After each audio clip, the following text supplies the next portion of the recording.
The story of George Hitchcock's transformation from lawyer to artist begins with a remarkable portrait painted by James Jebusa Shannon in 1881. The two men met in London when Hitchcock had already abandoned his legal career and was pursuing artistic studies at the Royal Academy schools. Shannon, himself an American expatriate artist, captured Hitchcock at a pivotal moment in his life. In the portrait, Hitchcock appears as a distinguished gentleman in his early 30s, his dark eyes revealing both the analytical mind of a former lawyer and the passionate soul of an emerging artist. Shannon later recalled their first meeting. George possessed an intensity that was immediately apparent. He spoke of art with the fervour of a convert, having left behind a promising legal career in Providence to pursue what he called his true calling. Hitchcock himself described this period as one of liberation. After years of contracts and courtrooms, the freedom to express oneself through paint felt like breathing fresh air after being confined in a dusty library. Every brushstroke was an act of rebellion against my former life. His early efforts in London were marked by rigorous academic training. He was single-minded in pursuing his passion for art. He later wrote to his family, "The discipline here is severe but necessary. We spend hours copying the old masters, learning anatomy, and studying perspective. It is humbling to start again as a student at my age, but I am determined to master this craft. A far cry from studying law at Harvard and practicing law, but I must find a voice here." The American painter, who opted first to study at Heatherley's School of Fine Art in London in 1879, he was quickly persuaded to venture off for greater happenings that were showing up from the French capital. While many of us were still finding our way, George approached his studies with the methodical precision of his legal background.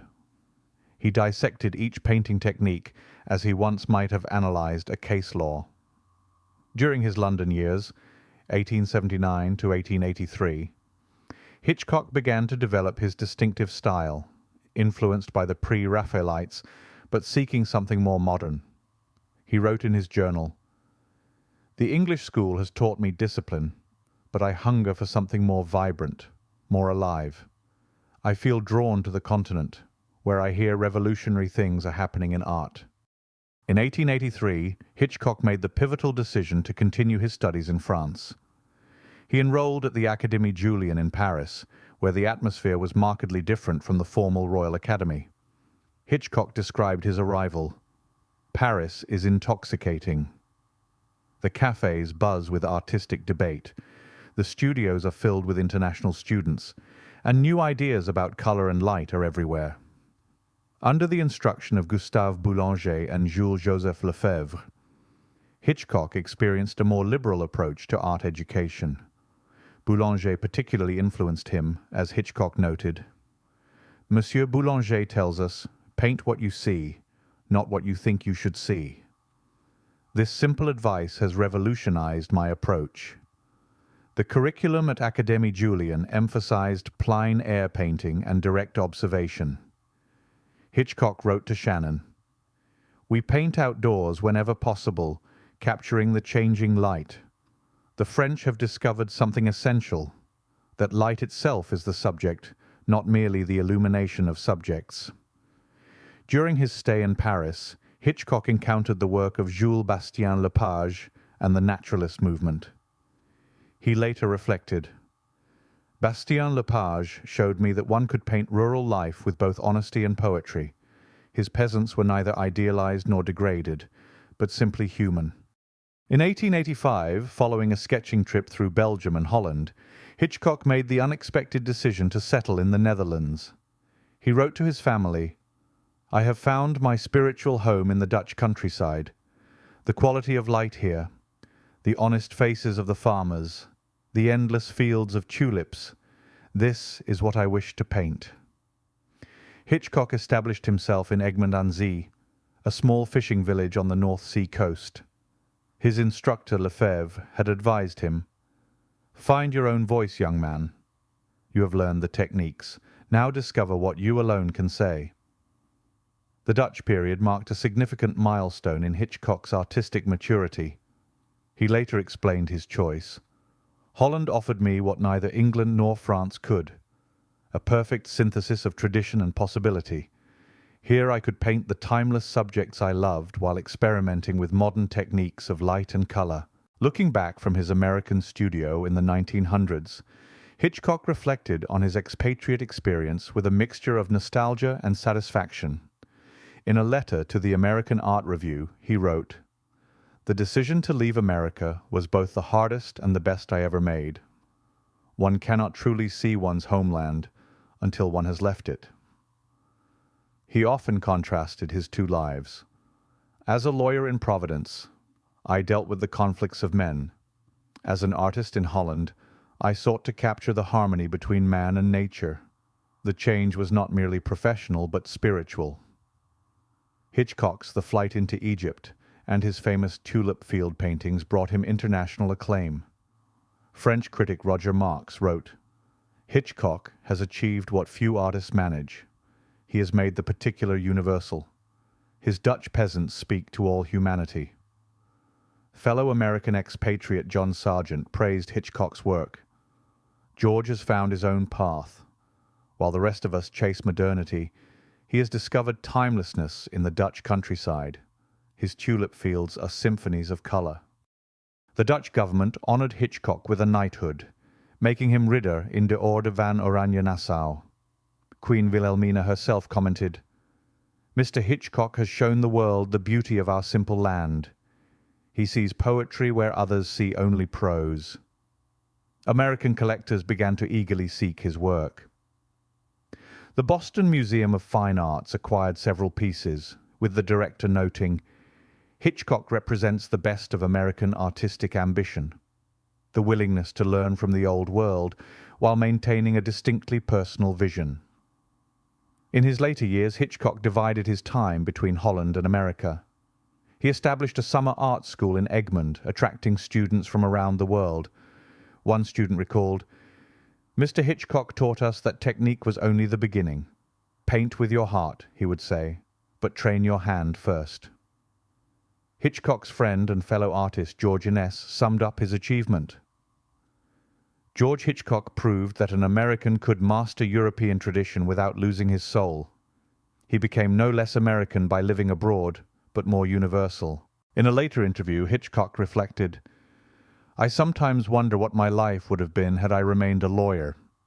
But when I stand before one of my paintings, when I see the light captured just so on a Dutch tulip field, I know I chose correctly. Art chose me, really, and I simply had the wisdom to listen." Two American artists in Holland, George Hitchcock and Gari Melchers, were indeed two American artists who found inspiration in Holland during the late 19th and early 20th centuries. Let's share what we know about these expatriate painters. Their meeting and connection likely occurred in the mid-1880s in Holland. Both were part of the American artist colony in the Netherlands, though they worked in different areas. They shared an appreciation for Dutch landscapes, culture and light, while Hitchcock settled in Egmond aan den Hoef, a small village near the North Sea coast, after studying in Paris.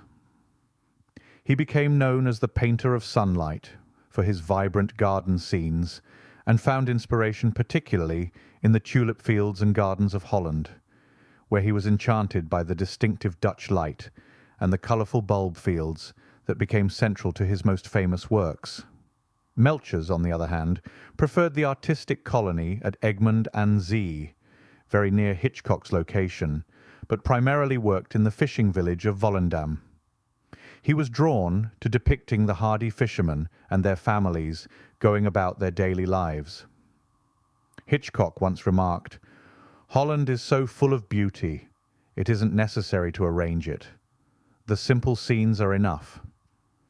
His favourite models were often Dutch peasant women dressed in traditional clothing. He frequently painted them among flowers, creating an almost spiritual quality in his work. Hitchcock considered The Flight into Egypt of 1894 to be among his finest achievements. This painting depicts the Holy Family's journey through a field of white tulips, blending biblical narrative with the distinctive Dutch landscape.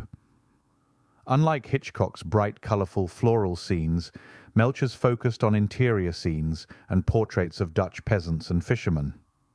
He once noted, "These sturdy Dutch people with their honest faces and quiet dignity offer something no other models can, a profound humanity and connection to their traditional ways."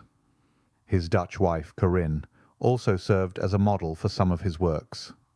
Among Melchers' students were several American expatriates, including Richard Miller and Frederick Friesek, who would later become associated with the American Impressionist movement. Both artists helped bring Dutch scenes and sensibilities to American audiences, contributing to cultural exchange between the United States and the Netherlands during this period. Their work appeared in major exhibitions in Paris, New York, and other art centers, introducing international audiences to the unique qualities of Dutch rural life and landscapes. In looking back, Hitchcock once wrote, "It is never too late to become who you were meant to be." Richard E. Miller studied under George Hitchcock at his art colony in Egmond aan Zee, likely in the late 1890s, during a formative period of Miller's career.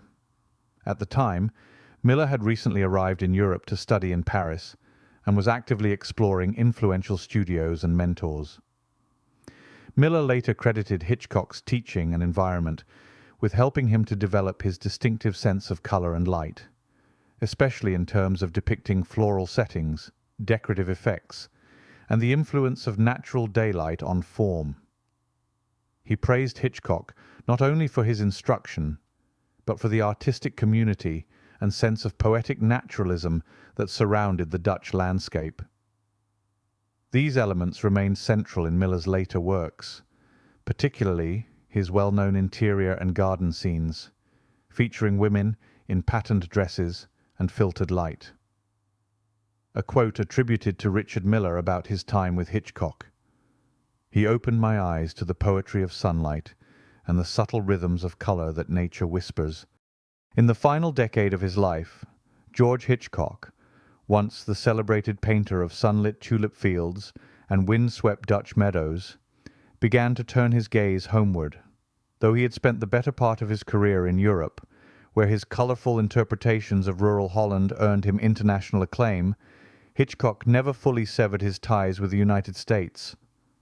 And in his later years, those connections began to grow stronger. By the early 1900s, Hitchcock was no longer just the expatriate painter nestled in the Netherlands. He had begun to spend more time in America, particularly along the East Coast. Following his marriage to Cecilia Rea, a fellow artist from the United States, his appearances in New York's art circles became more frequent. Though he didn't return to live permanently, his seasonal visits, sometimes for exhibitions, other times for society gatherings, marked a subtle but important re-entry into the American art scene. He exhibited regularly at the National Academy of Design in New York, an institution that had recognized his talent early on. Having first been made an associate academician in 1890, Hitchcock was honored again in 1909 when he was elected a full academician, a sign of both his continued relevance and the respect he commanded among his American peers. Among the galleries that welcomed his work, the Macbeth Gallery in New York stood out. Known for championing American artists, the gallery gave Hitchcock a space to reconnect with a public that still admired the painterly lyricism of his Dutch scenes. His works also appeared in the annual exhibitions of the Pennsylvania Academy of the Fine Arts, where collectors appreciated his ability to blend European sophistication with the decorative sensibilities that remained popular among the American elite. Though critics began to note that his style was becoming out of step with newer trends, Hitchcock remained respected, not only for his technical mastery, but as a symbol of the American painter who had triumphed abroad. His career had shown that it was possible to build a life in Europe without losing the attention of the American art world. Tragically, just as he seemed poised to deepen these transatlantic ties, Hitchcock died in 1913, while travelling through Marktbreit, Germany. He was in his early 60s and still very active, with plans underway for future exhibitions. his passing marked the quiet close of a career that had bridged 2 continents.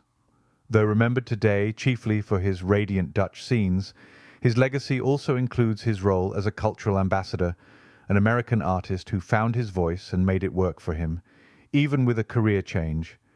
Today his work is highly sought after once again. And so with that, we hope you enjoyed this look at a remarkable artist who found success and peace of mind in the art he loved. Finally, remember to subscribe and hit the like button. And until next time, it's bye for now.